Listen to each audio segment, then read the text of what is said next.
So it's day 3 of Handmade Festival, and it's a lovely Sunday afternoon, and we're sat with Tom, or aka the Bear. Would you prefer Tom or the Bear?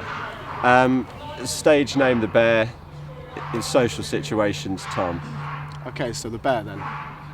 The Bear, please, yeah. We're going to go with the Bear. We'll go with the Bear for this occasion. Okay, so you're at the Guildhall tonight. Are you looking forward to it? 'Cause it's not quite a conventional music venue. No, yeah, really looking forward to playing somewhere new. The oldest building in Leicester, I believe, if I'm not mistaken. You've done more research than me here. Played by William Shakespeare's plays themselves, or my cousin Will, as my family refer to him. I was going to ask, are you performed in venues like this before? Or No. what sort of venues do you usually perform in? Dives. Anywhere, basically. Yeah, dives. What's the worst one? You No, don't have to name any names if you're worried about that. no, that's fine. I'd say, I don't know, it's more kind of the ones where you turn up and there's two people watching you and there's not really much of an atmosphere that's quite difficult to play in. Yeah. So, I went on your website and you describe yourself as a super blues band. Yeah. Now, I've never heard the word super blues being used Yeah. to define anything. Can you give us a sort of definition? Yeah, well, that was kind of a genre that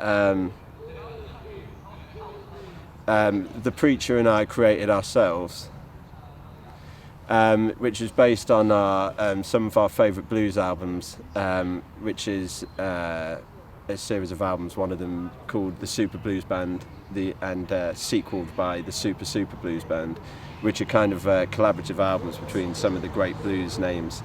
And for us, there was a certain sound of those albums that we tried to adopt for our own band, and so we kind of semi-coined the phrase super blues to describe that sound. So how did all you guys meet like-minded people? Was it because you all have the same music, or was it just by coincidence? Oh, it's funny you should ask that question, Yusef, because I was asked a very similar question recently. No, the preacher and I, who's standing off camera, Gave us a wave, but you can't see it. I've known each other for pretty much all our lives and never not known each other. So Preacher and the Bear was more founded on our friendship than anything else, or our friendship and a shared passion for the blues. Having played in a few previous bands together and deliberately avoided playing any blues, I think because we were probably scared that we couldn't do justice to kind of the music that we love the most.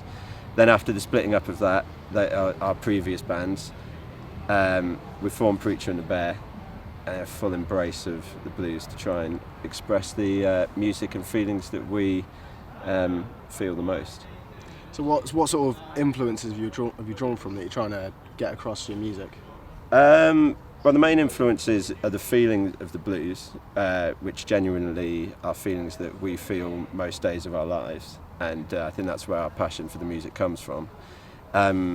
So it's not one particular act then, it's more the whole genre in a way. And beyond the genre, it's the life, it's the feeling, it's the true meaning of the blues as a kind of exorcism of all the negative feelings that you feel inside yourself, that when you play the music you can release yourself from the kind of captivity of those sort of dark emotions. I think for us that's what playing the blues is about.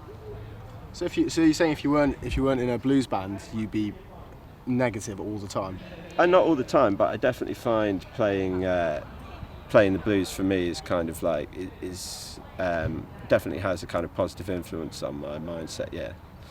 In terms of artists, though, who we were influenced by, as mentioned before, the Super Blues Band, which consists of Little Walter, Muddy Waters, and Bo Diddley, and the Super Blues Band, which is Howlin' Wolf, Muddy Waters, and Bo Diddley, as well as personally for myself, John Lee Hooker. And I think it's hard to say because the music that we played, say for example, often people would make the comparison Jerry Lee Lewis for the Preacher, and while that's definitely an influence in terms of the sound, in terms of the feel of it, that's not necessarily the closest thing for what he's going for. I think he's a more kind of rudimentary country blues kind of guy. Yeah. So when you go into the studio, is the whole process of it like they did back in the 60s and 70s? You would literally record it onto a tape and then mix those together? Yeah, unfortunately, we don't have the finances or the means to do it all on analog, which would be ideal to capture kind of the true sound, particularly for Preacher and the Bear, of the music that influenced us. but we work like in a live setting, so everything's recorded live, and often in 1 or 2 takes, and then it's done, and then that's mixed mostly by Gary Goodtime Greenaway, hence where the good time comes from for the collective. So then we mix together. He's got the technical know-how, and then he'll mix with different people depending on what band it is to get the right sound.